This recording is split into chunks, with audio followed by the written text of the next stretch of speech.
Aussi rude que l'hiver, par Quentin Clément. Partie 34. Qu'est-ce qui pouvait bien y avoir de si important ici? Une vaste plaine avec quelques fermes par-ci par-là, en terre rognaque en plus, même pas celle des clans des hommes présents ici. Indus et Goeth. Depuis si longtemps rivaux, et aujourd'hui ils allaient se battre côte à côte pour défendre des fermes qui n'étaient même pas sur leur terre. Pour la plupart des guerriers présents dans cet immense campement militaire, cela n'avait aucun sens. Mais les ordres étaient les ordres, et les deux rois, Derin et Anar, s'étaient rencontrés, accompagnés de Vath et de druides, et ils avaient trouvé un terrain d'entente apparemment, pour protéger le centre des peuples du Nord, un peu trop avide. Les Mineros avaient engagé la totalité des Fianna, disait-on, et à eux s'étaient ensuite ralliés les Delians, les Arctiques, les Eliar, et d'autres clans beaucoup plus modestes dont le poids ne changerait pas grand-chose à la balance. D'après certaines rumeurs, les druides Goeth et Indus s'étaient opposés à l'alliance et avaient rejoint le camp ennemi. Tout cela ne rassurait pas les guerriers, c'était trop étrange pour ne rien cacher. Mais les deux rois nouvellement nommés étaient sûrs d'eux. De toute façon, comme toujours, les ordres étaient les ordres.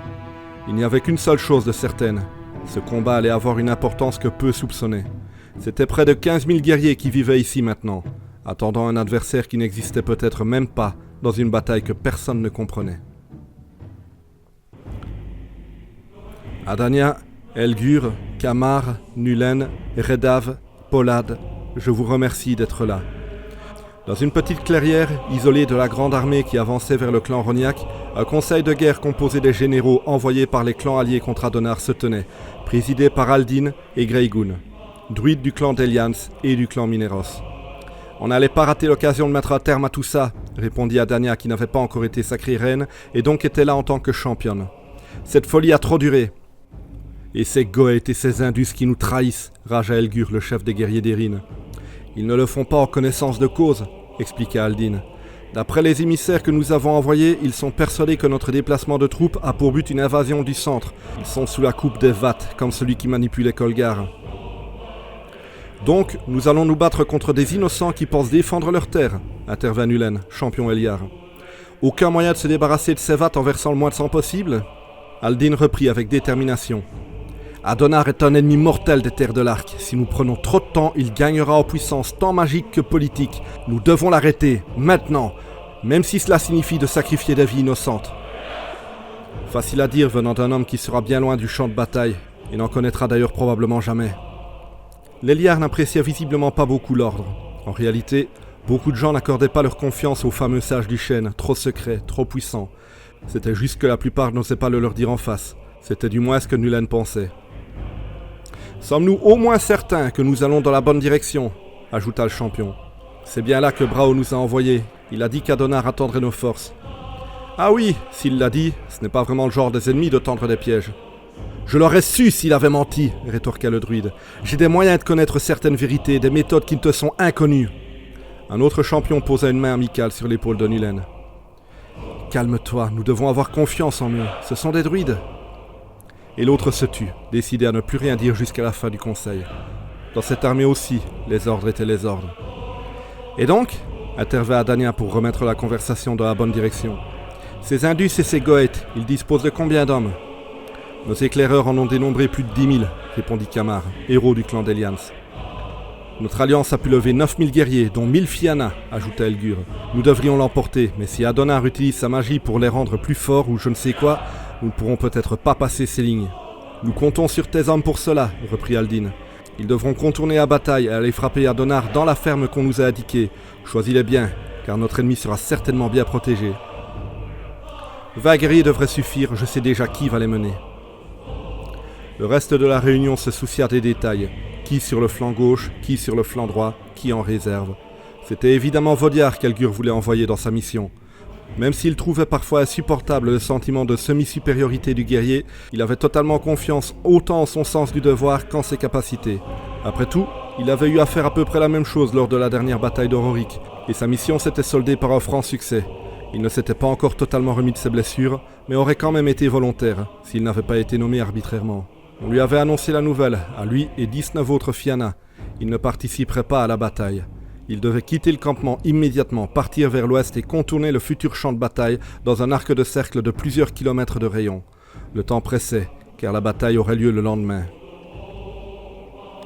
11e jour du mois du Saule, territoire Rognac.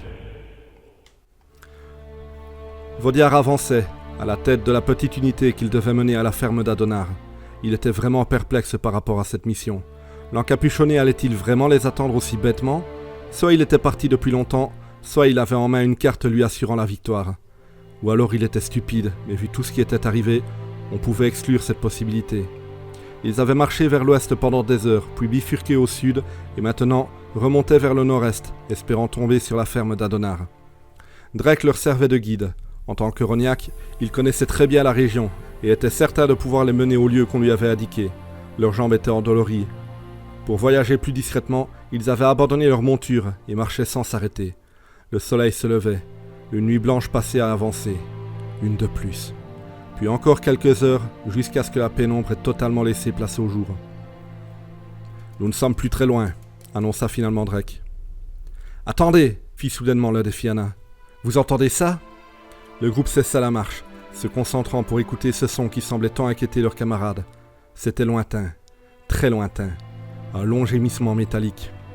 « Les Carnix !» remarqua un autre Fianna. « La charge vient d'être ordonnée. »« On bouge !» ordonna Drake qui se lançait dans une course effrénée, semblant totalement ignorer la fatigue de ses jambes. « La bataille vient de commencer, on doit faire vite !» Du haut d'une colline, Greygoon, accompagné d'Aldin et de tous les druides qui avaient quitté les Indus et Goeth, observait la bataille qui se jouait devant lui et dont dépendait le sort des terres de l'Arc. Une immense colonne séparait la plaine en deux, où plus de 20 000 hommes et femmes se battaient, répandant le sang, que ce soit par devoir, pour la gloire, ou juste pour suivre les ordres. Au centre de la mêlée, Adania tentait une percée. Elle avait abandonné la structure défensive habituelle et ordonné à ses guerriers d'enfoncer celle de l'adversaire, et cela payait. On pouvait voir l'ennemi se désorganiser et perdre pied. À droite, les Fianna tenaient une position ferme, boucliers serrés. Ils encaissaient de lourds coups de toutes les armes que pouvait voir un champ de bataille. Mais même les cavaliers indus n'arrivaient pas à les faire reculer, tant leurs coups de lance étaient précis et frappaient toujours de façon mortelle. Mais ils luttaient à 2 contre 1, l'ennemi étant sensiblement plus nombreux que les prévisions des éclaireurs. Le flanc gauche avait le même problème de sous-nombre. Une méchante charge de cavalerie ennemie avait enfoncé la première ligne et déstabilisé la défense. Une brèche s'était ouverte dans laquelle s'engouffraient les puissants Goeth, coupant la colonne en deux comme un couteau dans du beurre, divisant un petit contingent du reste de l'armée et l'englobant presque sous le poids du nombre. « Cavalerie d'Alliance !» appela le druide. « Sur le flanc gauche, chargez !»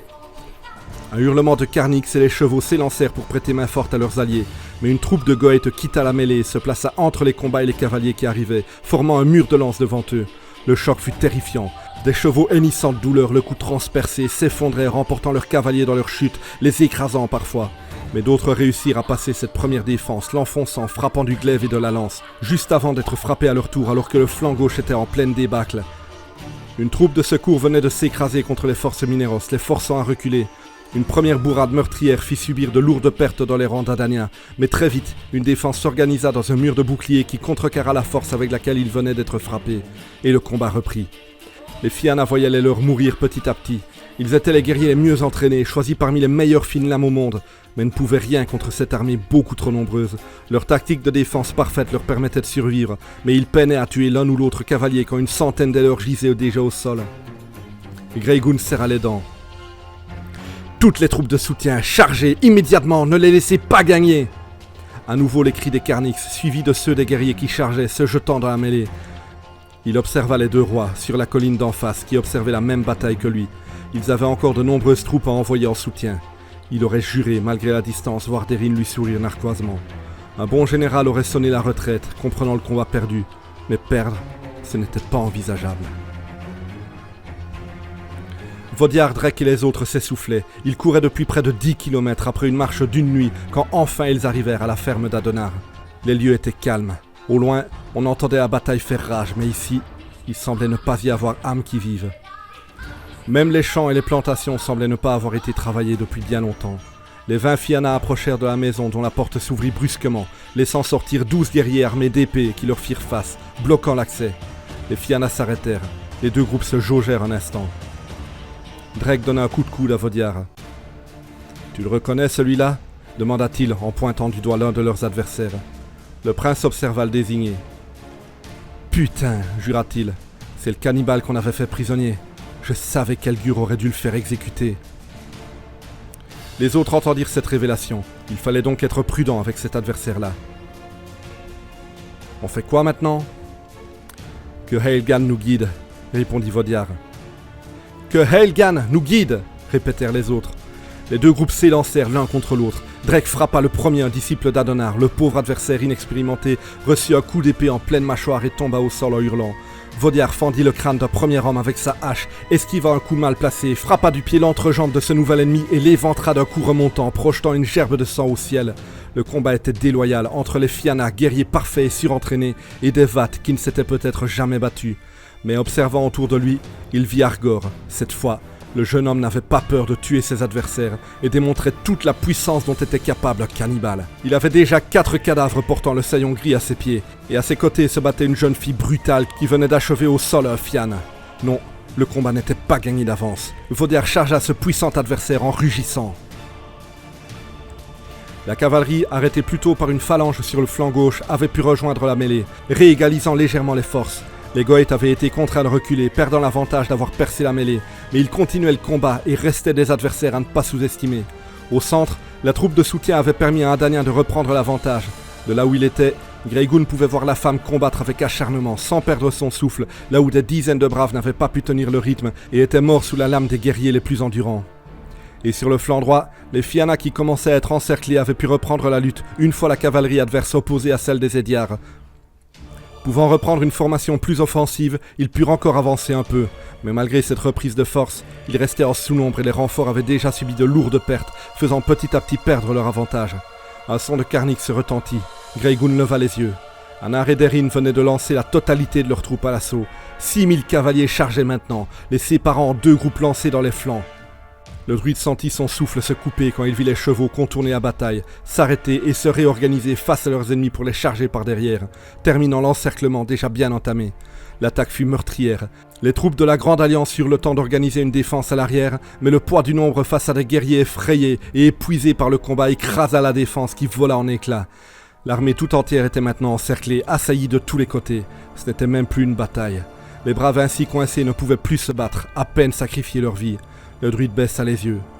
Tant de morts, parce qu'ils avaient attaqué sans s'y être assez préparés.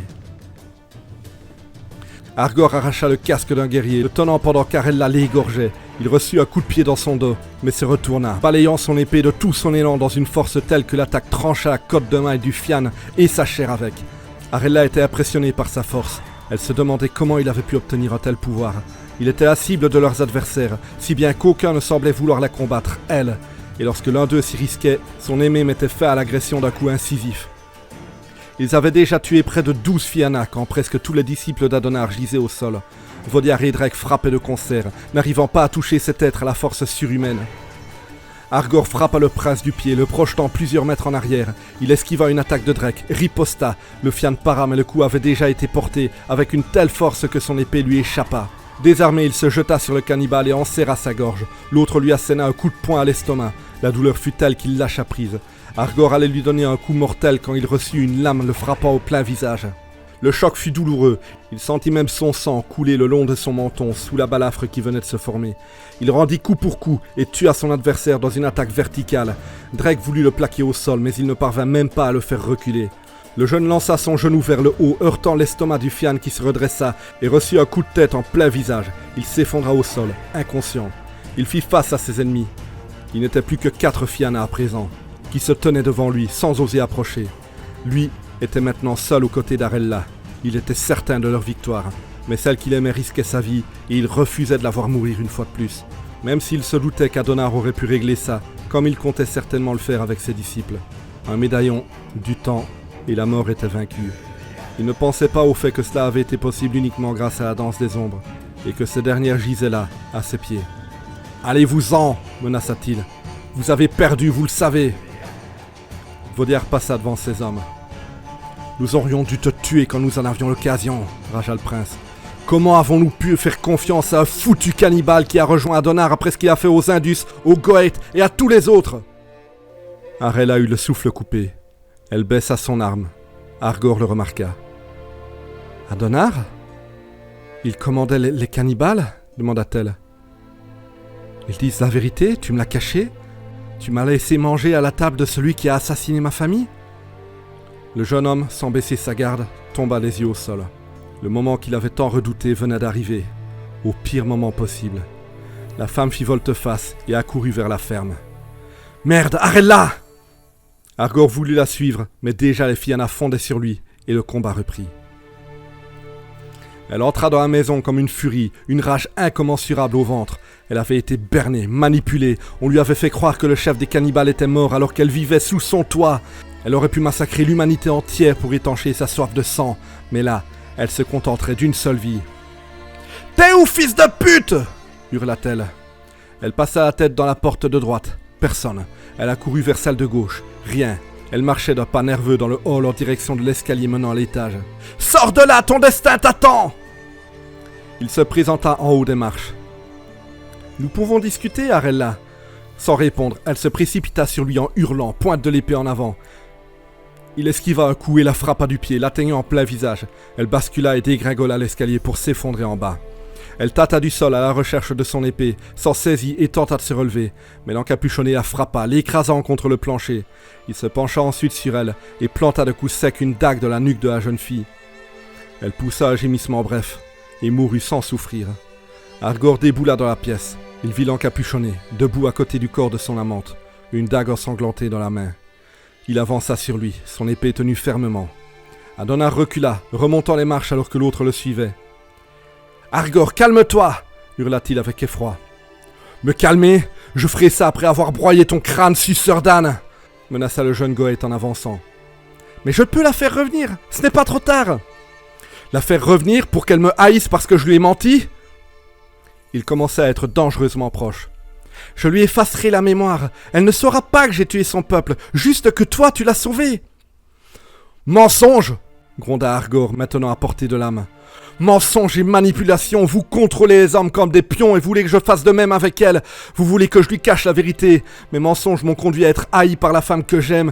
J'aurais dû vous combattre au lieu de m'allier à vous en lui mentant. Je vais faire ce que j'aurais dû faire dès ce jour où les cannibales l'ont tué. Je vais vous anéantir. » Et il planta sa lame dans les entrailles d'Adonar, transperçant son corps de part en part.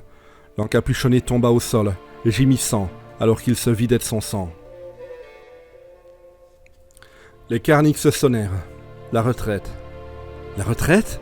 Greygoon n'en croyait pas ses yeux.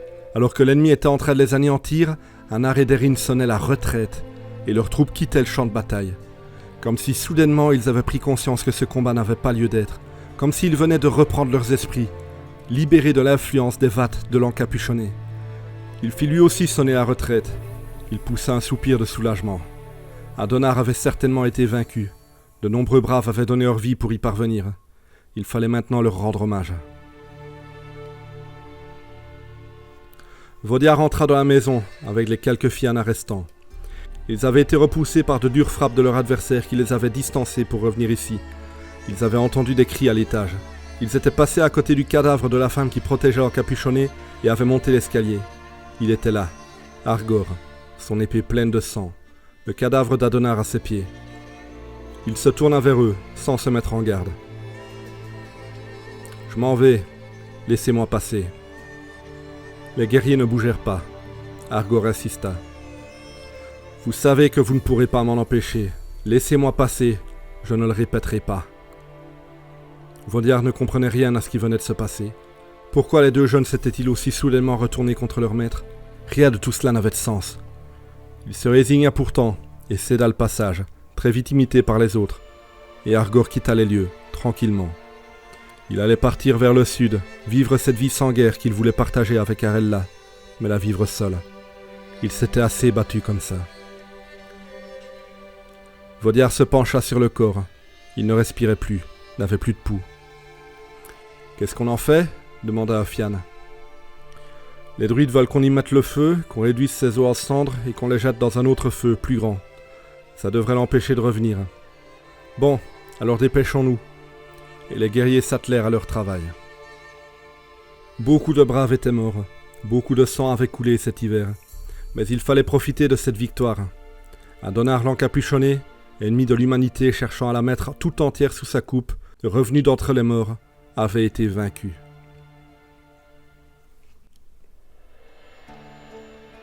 Épilogue.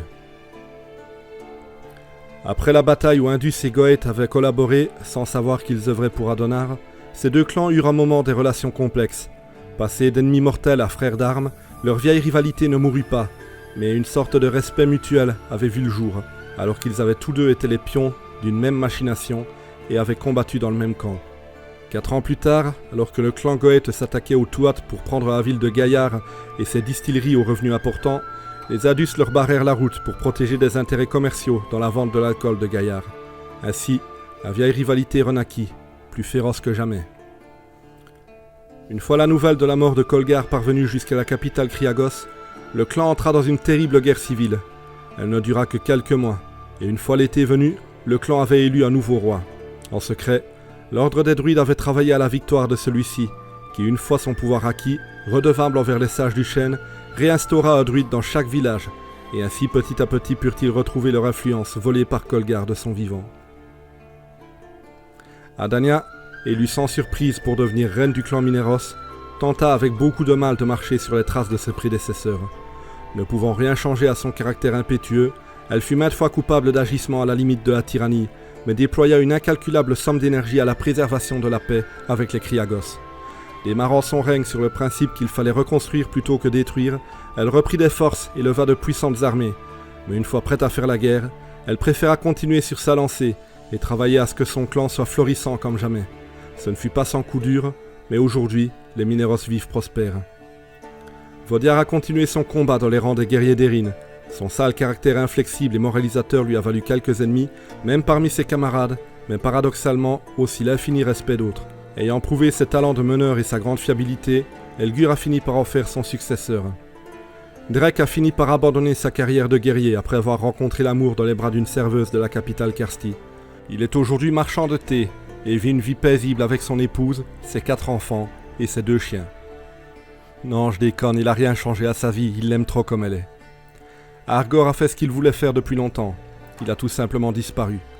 Aucun témoignage ni même aucune rumeur n'a jamais parlé d'un guerrier possédant sa force. Durant plusieurs années, Vodiar tenta par tous les moyens de retrouver sa piste, mais il finit par abandonner. Moi-même, je me plais à penser qu'il a vécu paisiblement dans le sud, où il a pu fonder une famille.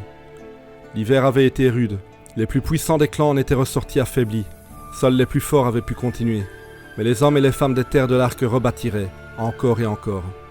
La bravoure et la force des guerriers leur avaient permis de survivre. Ils s'étaient montrés aussi rudes que l'hiver. Fin.